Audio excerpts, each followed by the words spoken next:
About mental health. Okay, mental health की हम definition की बात करते हैं according to WHO। Mental health is a state of wellbeing in which an individual realizes their potential, can cope with stress, work productively and contribute to society. मतलब कि according to WHO के according mental health जो एक ऐसा state है जिसमें क्या होता है, इंडिविजुअल रियलाइज़ करता है अपने पोटेंशियल को, मतलब कि वो अपनी पोटेंशियल को समझता है, वो अपनी अच्छाइयों और अपनी ताकतों को समझता है। कैन कोप विद स्ट्रेस, मतलब कि आप अपने स्ट्रेस के को कोप करता है, वो अपनी ज़िंदगी की मुश्किल लम्हों और चैलेंजेस को अच्छे तरीके से हैंडल कर सकता है। ठीक है। वर्क प्रोडक्टिविटी का मतलब क्या होता है, प्रोडक्टिविटी से काम करता है, वो अपने काम को अच्छे तरीके से करता है। And contribute to society, contribute to society का ये मतलब है कि सोसाइटी में कंट्रीब्यूट करता है, वो अपनी कम्युनिटी में हिस्सा लेता है और मदद करता है। आई होप आपको ये क्लियर है। मतलब कि एक मेंटली हेल्दी इंडिविजुअल वो है जो कि अपने पोटेंशियल को, मतलब कि इस लेडी में पोटेंशियल है, इसको पता है कि मेरे में पोटेंशियल है, मैं ये पहाड़ चढ़ सकती हूँ। ठीक है।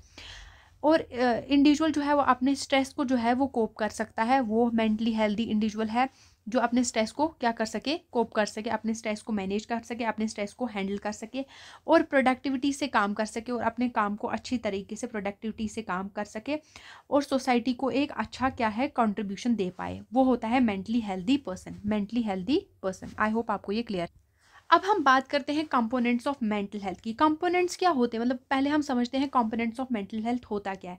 Components of mental health are the main parts that make up persons overall mental health. Overall mental health जो है पर्सन की, वो कौन बनाता है, कंपोनेंट्स ऑफ मेंटल हेल्थ। ये जो है ये इंपॉर्टेंट क्वालिटीज़ हैं। इनमें क्या होता है, इंपॉर्टेंट क्वालिटीज़ या फिर इंपॉर्टेंट एस्पेक्ट हैं किसके, मेंटली हेल्थी पर्सन की। ठीक है। आई होप आपको ये क्लियर है। देखो, कंपोनेंट जो होते हैं वो की क्वालिटीज़ होती हैं that a person needs to have. ठीक है। अगर उसको एक मेंटली हेल्दी पर्सन कंसिडर होना है तो उसमें क्या होने चाहिए, उसमें ये कंपोनेंट्स प्रेजेंट होने चाहिए। अब सबसे पहला कंपोनेंट की अगर हम बात करें वो होता है एबिलिटी टू एक्सेप्ट सेल्फ।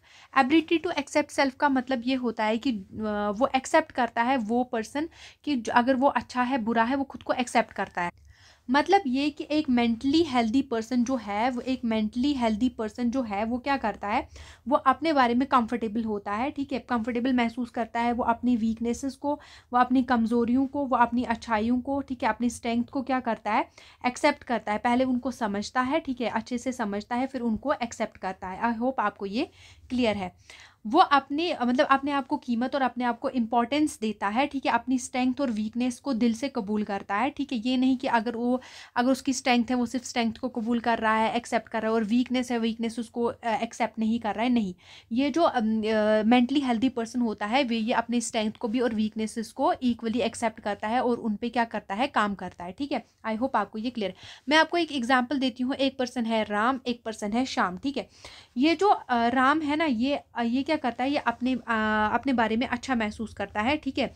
और अपनी अच्छाइयों को समझता है, अपनी बुराइयों को समझता है और उनको एक्सेप्ट करता है। और यहाँ पे जो ये शाम है ये क्या करता है, ये जो शाम है ये क्या करता है, ये हमेशा अपने आप को इन्फीरियर महसूस करवाता है। ठीक है।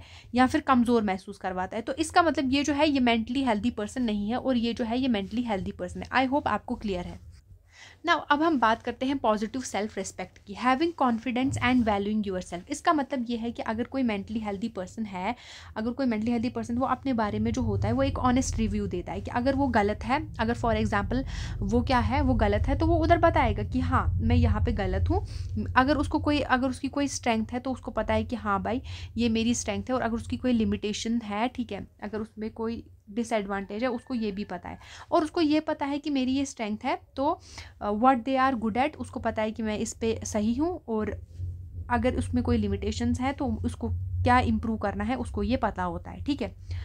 तो they accept both respect themselves, मतलब कि ये जो है ये स्ट्रेंथ को भी एक्सेप्ट करता है और लिमिटेशंस को भी एक्सेप्ट करता है, और क्या करता है, और अगर इसमें कोई मिस्टेक होती है तो वो उसको इम्प्रूव करने की कोशिश करता है। मतलब ये कि not feeling inferior to other, वो खुद को वैल्यू देता है, खुद को इंपॉर्टेंस देता है। ठीक है। वो अपने दोनों चीज़ों को एक्सेप्ट करके और उनके तहत उनको इज्जत देता है। ठीक है। अपने आप को इज्जत देता है। जैसे फॉर एग्जाम्पल यहाँ पे राम और श्याम की मैं एग्जाम्पल लेती हूँ। राम और श्याम, ये जो राम है ये अच्छे से मतलब पढ़ाई भी करता है। ठीक है।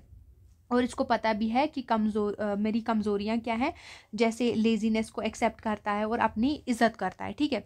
और यहाँ पे जो ये है शाम, ये क्या करता है, ये अपनी कमज़ोरियों को सिर्फ देखता है, मतलब अपनी वीकनेसेस को ही देखता है और हमेशा नेगेटिव नेगेटिव ही सोचता रहता है, मतलब ये सिर्फ नेगेटिव सोचता रहता है कि हाय अब क्या होगा, वो क्या होगा, ये सिर्फ पॉजिटिव कभी भी नहीं सोचता है। अब हम बात करते हैं नेक्स्ट वन की, जो कि है एबिलिटी टू फुलफिल टास्क। मतलब एक मेंटली हेल्दी पर्सन जो होता है कैन थिंक फॉर देमसेल्व्स, ठीक है, और सेट रीजनेबल गोल्स, वो अपने रीजनेबल गोल्स को सेट करता है और उसके अकॉर्डिंग प्लान बनाता है और प्लान के अकॉर्डिंग वो इम्प्लीमेंट करता है और वो उसको कंप्लीट कर देता है, ठीक है। और यहाँ पे क्या होता है कि दे टेक एक्शन, अगर कोई भी प्रॉब्लम होती है तो उसके खिलाफ वो एक्शन लेता है और वो हैंडल कर सकता है डेली रिस्पॉन्सिबिलिटीज़, जो भी उसको रिस्पॉन्सिबिलिटीज़ दी जाती हैं उनको वो हैंडल करता है और उन रिस्पॉन्सिबिलिटीज़ को हैंडल करते करते अपने इमोशंस को भी कंट्रोल कर सकता है, जैसे फियर, एंगर, लव, गिल्ट को कंट्रोल करना उसको आता है। A student completing assignment on time, for example Ram और श्याम एक स्टूडेंट है, तो ये अपना असाइनमेंट जो है वो टाइम पे कंप्लीट करता है और ये खेलता रहता है, बोलता है बाद में करूँगा, आफ्टर 1 आवर करूँगा, शाम को करूँगा।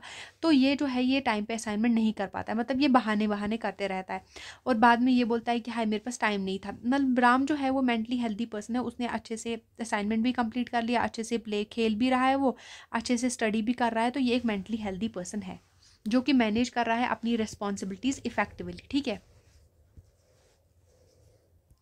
Now let's talk about capacity to feel right towards others, showing kindness, love and empathy, ठीक है। ना इसमें क्या है, ये जो मेंटली हेल्दी पर्सन होता है, मेंटली हेल्दी पर्सन जो होता है वो क्या करता है, वो दूसरों के प्रॉब्लम्स को भी सॉल्व करता है। मगर अगर किसी दूसरे उसके फ्रेंड को प्रॉब्लम आती है, उसकी फैमिली में प्रॉब्लम आती है, उसके फ्रेंड को प्रॉब्लम आता है, तो उनकी प्रॉब्लम्स को वो समझता है, ठीक है, और उन प्रॉब्लम्स पे फोकस करता है और वो दूसरों की मदद भी करता है, ठीक है। मतलब उसके अंदर वो कैपेसिटी है कि वो दूसरों की मदद भी कर सके, ठीक है।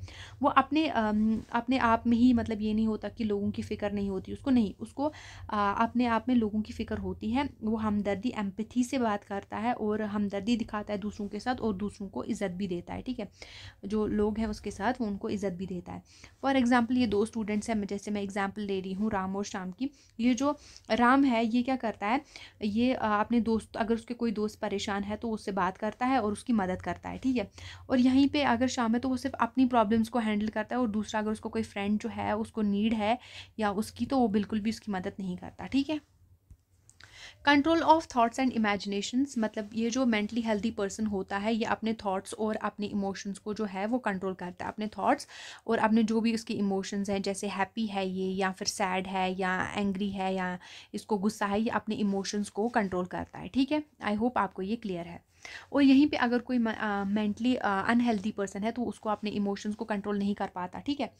वो अपने इमोशंस को कंट्रोल नहीं कर पाता। और ये जो मेंटली हेल्दी पर्सन है वो इमोशंस को मतलब हैंडल कर सकता है, गुस्सा या टेंशन जो भी उसको डिसअपॉइंटमेंट होती है इसको बर्दाश्त करता है और अपने तरीके से इसको हैंडल करता है, ठीक है।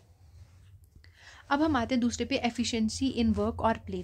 मतलब कि एक मेंटली हेल्दी पर्सन जो होता है वो क्या करता है, वो अपनी एज के अकॉर्डिंग, ठीक है, अपनी सिचुएशन के अकॉर्डिंग जो है वो अच्छा परफॉर्म करता है और उसको हर टाइम ये होता है कि मैं कुछ नया सीखूं, न्यू स्किल्स को डेवलप करूं, ठीक है। मतलब ये कि वो हर स्टेज ऑफ लाइफ पे अपनी रिस्पॉन्सिबिलिटीज़ को पूरा करता है, ठीक है, और ये कोशिश करता है कि मैं कुछ ना कुछ नया सीखूं। बीइंग प्रोडक्टिविटी, और वो मतलब कि उसको ये होता है कि मैं हमेशा जो है कुछ ना कुछ वर्क करता रहूं और एन्जॉय करूं, जो भी मैं वर्क कर रहा हूं वो या फिर कोई भी एक्टिविटी कर रहा हूं तो उसको मैं एन्जॉय करूं। अब हम बात करते हैं हेल्दी इमोशनल लाइफ की। हेल्दी इमोशनल लाइफ में क्या होता है कि जो मेंटली हेल्दी पर्सन होता है, मेंटली हेल्दी पर्सन जो होता है उसको क्लियर वे ऑफ थिंकिंग, मतलब clear way of thinking about life that gives purpose and meaning to everything they do, ठीक है, and different interest and balance life time. मतलब वो अपने लाइफ को जो है वर्क, रेस्ट और फन के बीच में बैलेंस करता है। मतलब ये नहीं है कि वो वर्क कर रहा है तो करता ही है, रेस्ट कर रहा है तो रेस्ट ही कर रहा है, नहीं, वो वर्क भी अच्छे से कर रहा है, रेस्ट भी अच्छे से कर रहा है और फन भी अच्छे से कर रहा है। मतलब हर एक चीज़ को उसने बैलेंस करके रखा हुआ है, तो उसको क्या बोलते हैं, उसको मेंटली हेल्दी पर्सन बोलते हैं। और मेंटली हेल्दी पर्सन जो होता है उसका ज़िंदगी में कुछ मकसद होता है, कोई मीनिंग होता है कि मुझे ये चीज़ करनी है, मुझे आगे जाके ये चीज़ करनी है। वो स्ट्रेस को समझदारी से हैंडल करता है और अपनी एनजाइटी को मैनेजेबल लेवल तक मतलब उसको मैनेज करना आता है और मैनेजेबल लेवल तक ही रखता है, ताकि जितना उसको वो संभाल सके। ठीक है, जब मुश्किल सिचुएशंस आती हैं तो उनको वो हैंडल करता है। ये हमने कुछ क्या पढ़े, ये हमने कुछ क्राइटेरिया या फिर हमने कंपोनेंट्स ऑफ मेंटल हेल्थ हमने पढ़ा।